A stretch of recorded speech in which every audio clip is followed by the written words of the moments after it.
መሰላችሁ ነቢያችን ሰለላሁ ዐለይሂ ወሰለም ወዳው ከአላህ ዘንድ ሁለቱ መላእክቶች ተላኩ። ማንና ማን? ጅብሪል እና ሚካኤል ተላኩ። ነቢያችን ሰለላሁ ዐለይሂ ወሰለም ጋር ተገለጡ፣ መጡ።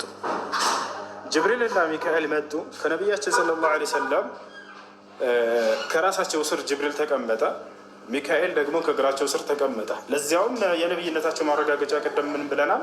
በነቢያት ላይ የሆነ ነገር በሚደርስ ጊዜ አምላክ መላእኮችን ይልክላቸው ነበረ። ለነቢዩ ሰለላሁ ዐለይሂ ወሰለም አሁን ጅብሪልና ሚካኤል ተላኩ። ቦታቸዋል። ጅብሪልና ሚካኤል ተልከው ወደ ነቢያችን ሰለላሁ ዐለይሂ ወሰለም ጋር መጡ። ጅብሪል ከራሳቸው ስር ተቀመጠ፣ ሚካኤል ደግሞ ከእግራቸው ስር ተቀመጠ። ከዚያ በኋላ ጅብሪልና ሚካኤል ማውራት ጀመሩ። በነቢ ሰለላሁ ዐለይሂ ወሰለም እየገለጡላቸው ማለት ነው ምን እንደተከሰተ። ማ ብረጁል አለ ጅብሪል፣ ልጁ ሰውየው ምን ሆኖ ነው አለ። ገብታችኋል? አንዱ መልአክ ምን ይላል? ሚካኤል መጥቡብ አለ፣ ታሞ ነው አለ። አይ መስሑር፣ ገብታችኋል? ታሞ ነው። መን ጠበሁ፣ ማን ነው የደገመበት ወይም እንዲታመም ያደረገው ብሎ የኛው መልአክ ይቀይራል፣ ይጠይቃል። ከዚያ ለቢድ ብን ልአዕሶም ብሎ የኛው መልአክ መለሰ። ለቢድ ብን ልአዕሶም የተባለው አይሁድ ነው ተብሎ ተናገረ። ፊመን ጠበሁ፣ ታዲያ በምንድን ነው እንዲታመም ያደረገበት የደገመበት አለ። ፊ ሙሽጥ፣ በማበጠሪያቸው ላይ ነው አለ። ገብታችኋል? በዚያ በሚያበጥሩበት ማበጠሪያ ላይ አንስተው ያንን ድግምት አስደረጎባቸው ነው። የት ይገኛል ታዲያ ብሎ ያኛው መልአክ ይጠይቃል። በዚህ በሆነች ባህር ላይ በትልቅ ቋጥኝ ድንጋይ ስር ተቀብሮ ይገኛል። አሁን ያ የተደገመባቸው በማበጠሪያቸው ላይ ተባለ። አሁን ይህን ተናግረው መልአኮቹ ሄዱ ቀጥታ ነቢያችን ሰለላሁ ዐለይሂ ወሰለም ይሄ ግልጠተ መለኮት ከአላህ ዘንድ በሁለቱ ታላላቅ መልአኮች አማካኝነት የመጣላቸው ነው እና ወዲያው ተነሱና ቀጥታ ሄዱ። ቀጥታ ተነስተው ወዴት ሄዱ? ወደ ሰሃቦቻቸው ጋር ሄዱ።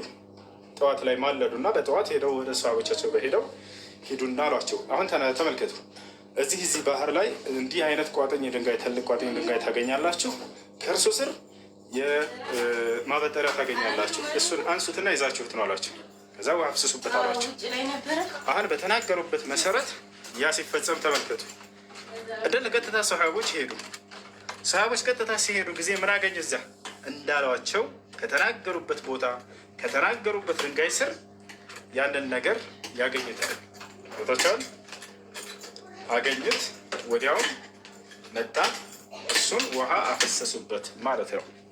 አሁን እዚህ ጋር የምታገኟቸው የነቢይነት ማረጋገጫቸው አንደኛ የት እንደተቀበረ አንድ ሰው ድግምት የተደረገባቸው ሰዎች ያ ድግምት ያደረገባቸው ሰው ማን እንደሆነና ልብ በሉ የተደረገባቸው በምን እንደሆነ ማወቅ ይችላሉ? አይችሉም? አይችሉም። ይህም በታወቀ ዛሬ ስንቱ በተፈወሰ ነበረ። ገብታችኋል አይደለ?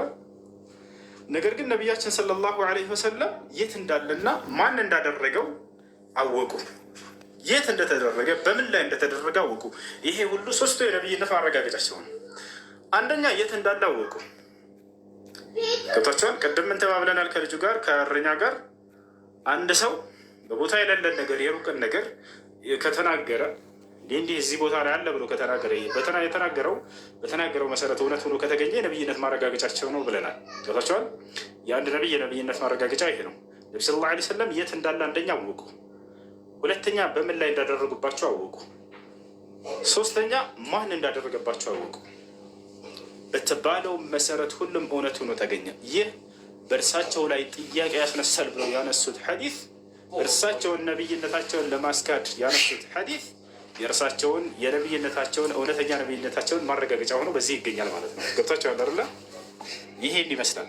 አሁን የተናገሩበትን ይሄን ሁሉ ማየት ፈልጋለሁ የሚል ካለ ምንጩን ሐዲስም አሳያለሁ። ሽልቃ ሻምፓኝ። እሺ ይሄን ይመስላል። ያጋለ ጠይቅ። አንድ ጓደኛ እዚህ ሊጠይቅ የሚፈልገው ነገር አለ። እሺ مرحبا. السلام عليكم. وعليكم السلام ورحمة الله وبركاته. እዚህ እኛ አጣገም ማለት ነው መስጊድ አለ። ያኔ በእግር 20 ደቂቃ ይፈጃል ተጉዞ ለመስጊድ እና አዛን ይሰማኛል። ደግሞ መስጊዱ ጋር ጀማ የለም። አንድ ሰው ብቻ ነው የሚሰግደው። አዛን አድራጊ ሀበሻ ነው። ልክ እንደኔ አንድ ሰው ብቻ ነው እና እዛ ሄዶ መስገድ አለብኝ ግዴታ። ድጋማ ጥያቄ ይቅርታ። እዚህ እኔ ያለሁት አረብ ሀገር ነው እና ከኔ ወደዛ ቢያንስ በእግር 20 ደቂቃ ይፈጃል መስጊዱ ለመድረስ። የአዛን ድምፅ እሰማለሁ። እዛ መስጊድ ላይ ደግሞ አንድ ሰው ብቻ ነው የሚሰግደው፣ ዝሁርም አሱርም ሱብሂም ማለት ነው። እና ሀበሻ ብቻ ነው አንድ ሰው ነው የሚሰግደው። እዛ ሂዶ መስገድ ዋጅብ ይሆንብኛል?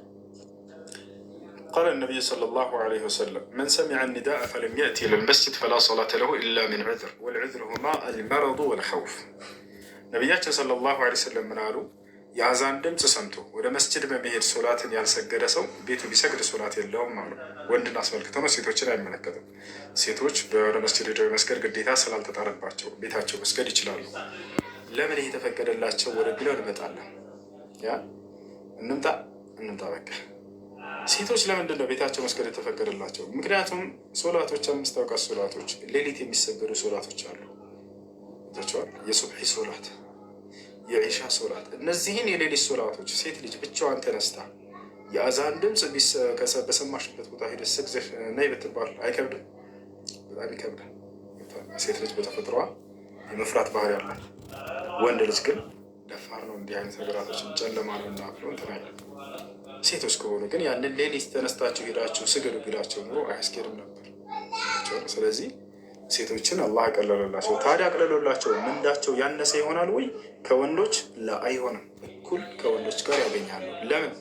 አምላክ አላህ ስብሐነ ወተዓላ ራሱ ስለሆነ ይህን ነገር ያቀለለላቸው። ቶቻለ ይህን ይመስላለች።